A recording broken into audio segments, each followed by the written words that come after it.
avec l'arrivée du street art massif et de la démocratisation totale du mouvement à l'échelle planétaire, un mouvement très hétéroclite où on a de tout. Des artistes complètement différents, aux motivations différentes, des galeristes aux motivations différentes, des médias aux motivations différentes, avec une institutionnalisation générale et en cours et en progression qui, à mon avis, ne va pas s'arrêter. Ce n'est pas juste un effet de mode, là, c'est que vraiment on commence à avoir un mouvement qui est considéré comme un nouveau mouvement artistique, de la même manière qu'on a eu l'impressionnisme, le cubisme et d'autres styles dans tous les arts différents, que ce soit le cinéma, la sculpture, l'architecture. Donc là, on a un nouveau type de mouvement de peinture, mais qui n'est pas lié à un seul style, qui est lié à un support, à une expression illégale, brusque et urbaine. Et donc ça, ce mouvement-là commence à avoir une certaine expérience. On voit différentes phases.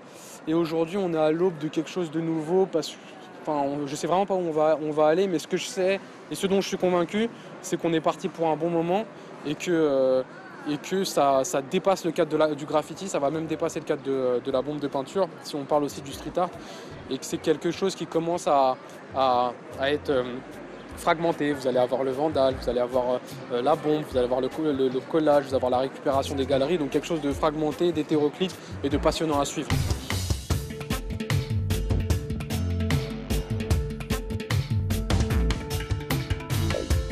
Je pense que c'est la technologie qui va vraiment imposer les fluctuations du mouvement. Je pense que, tu sais, comme juste dans les années 90, même début 2000, les canettes que tu avais étaient vraiment pas comme aujourd'hui. Aujourd'hui, on a de la Montana 94 qui va super bien. Fait que là, tu peux vraiment step up la qualité de ta pièce, tu sais. Puis tu as aussi toutes les sortes de tips qui te permettent de faire des petits mini-détails, etc. Je me demande, dans 10 ans, ça va être rendu où, tout ça? Il va peut-être avoir... je sais pas, tu sais, de la peinture holographique, puis là, on va peinturer des hologrammes, tu sais, je sais pas, mais j'ai l'impression que l'essence de laisser sa marque dans le mobilier urbain, peu importe le trend mainstream ou quoi que ce soit, d'après moi, cette essence-là va quand même rester malgré tout et va se renouveler, justement, peu importe les détails extérieurs de tout ça.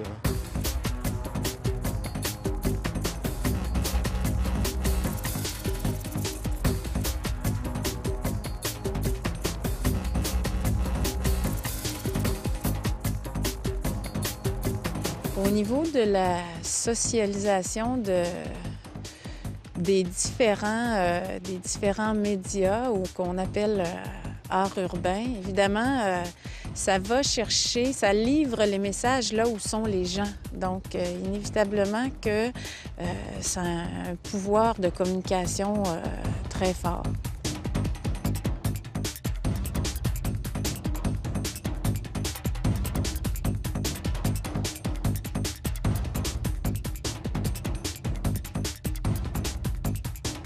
Que l'art ne soit pas nécessairement commandé, mais soit ouvert à tous, que chaque personne puisse décider de s'exprimer dans l'espace public puis de laisser sa trace, ben, je pense que c'est très sain dans une société.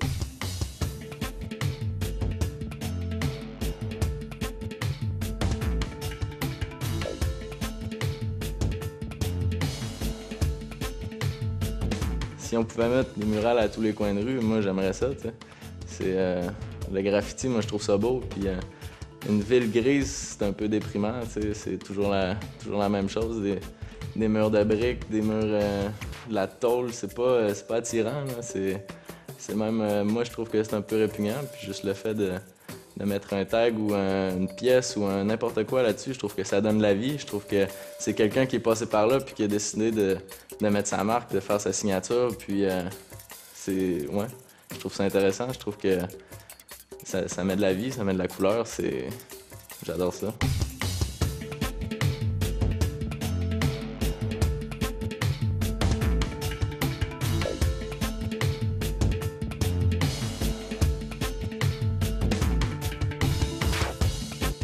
L'art, finalement, ce que ça fait, les murales en particulier, puisque c'est tellement grand puis ça frappe l'imaginaire, c'est que ça nous connecte ensemble et tout d'un coup, on sent que, ah, ben mon quartier, finalement, je l'aime parce que ça amène une émotion qui développe un regard, une perception différente sur notre environnement, notre milieu.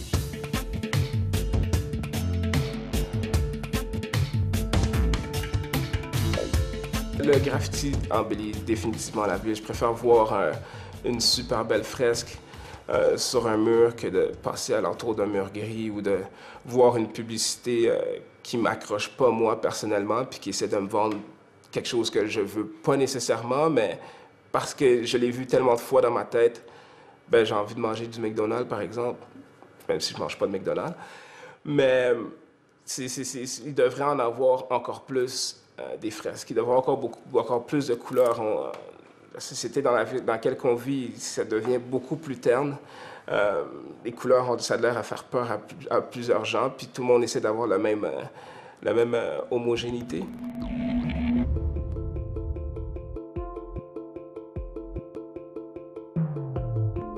Pour nous, l'art change les choses parce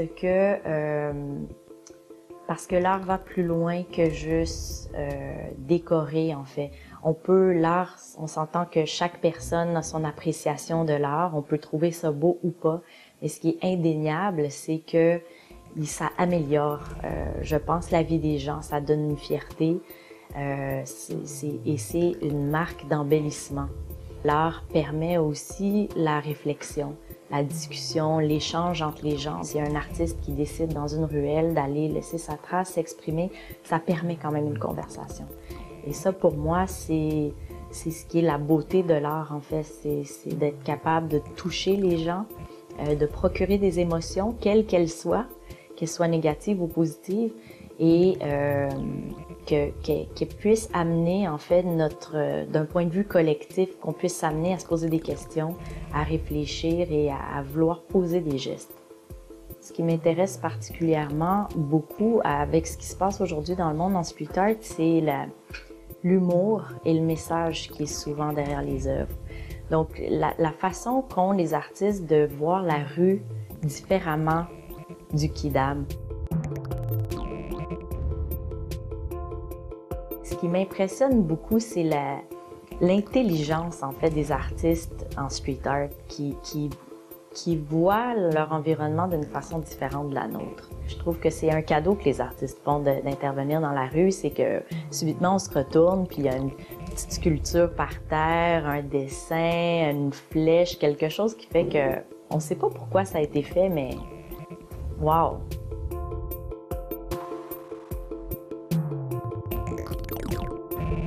L'art urbain est un moteur qui permet justement à la société de découvrir de nouvelles approches et de pouvoir se faire une idée sur où on veut aller. D'encourager, je suis un de ceux qui est fort pour encourager la créativité, mais cette créativité-là est toujours volatile parce que c'est toujours en fonction de l'environnement. Si on fait une œuvre pour qu'elle passe à la postérité ou figée dans le temps, c'est de voir comment les gens où c'est fixé vont le recevoir et vont l'accepter. Il y a des œuvres qui vieillissent bien, il y a des œuvres qui vieillissent moins bien. Moi, je pense que d'une part ou de l'autre, c'est d'avoir fait l'œuvre et après ça, ça appartient aux gens qui sont là de vivre avec ou de passer à autre chose.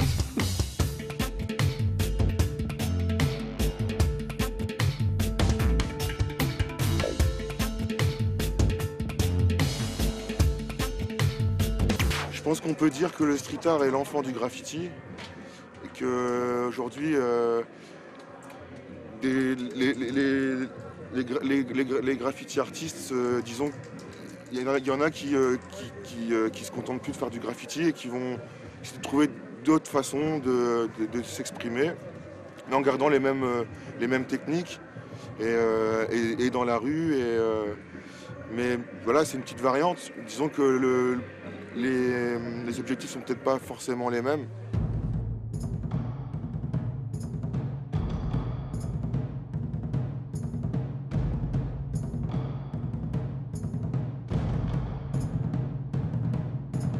Je pense que l'art urbain, sous toutes ses formes, va continuer d'exploser parce que c'est de plus en plus accessible, c'est de plus en plus populaire.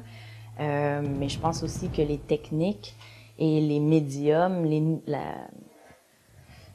l'avènement de nouveaux médiums fait en sorte que je pense que les formes d'art explosent.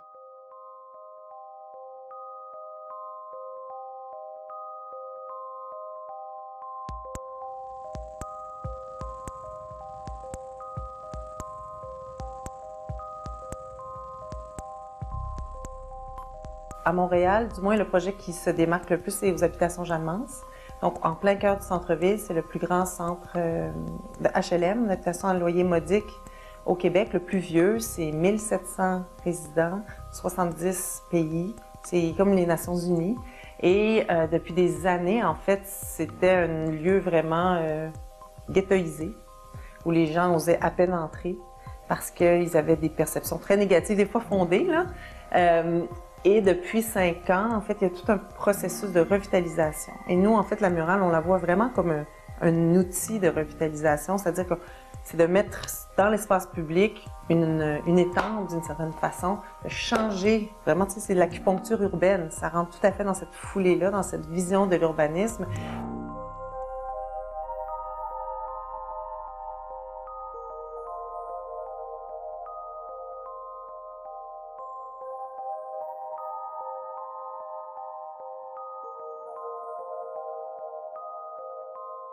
Et aux Habitations Jeanne-Mance, on a réalisé 4 fresques, les 4 saisons sur le boulevard de Maisonneuve. On a réalisé une murale collective. C'est vraiment la seule œuvre collective qu'on a fait parce que généralement, les artistes signent leurs œuvres. Et les résidents étaient invités à venir coller les morceaux de mosaïque eux-mêmes. Et après ça, nous, on l'a appliqué. C'est une mosaïque de 150 pieds linéaires.